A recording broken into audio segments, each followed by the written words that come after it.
Another day, another video na naman tayo mga ka-junkie.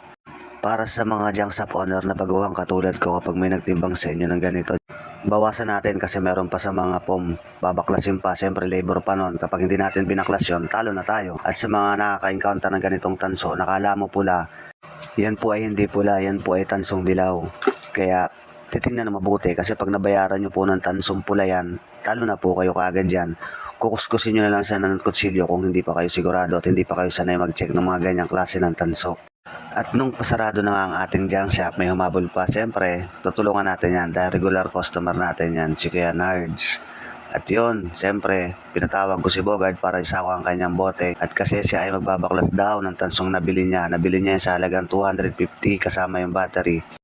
At habang nagbabaklas pala sa dyan, tuwan-tuwa sa dahil kinikwento niya sa akin na malaki ang kikitain niya kapag nabaklas niya. Kasi nasa 1 kilo rin daw ang makukuha niyang tanso kapag nabaklas niya yan.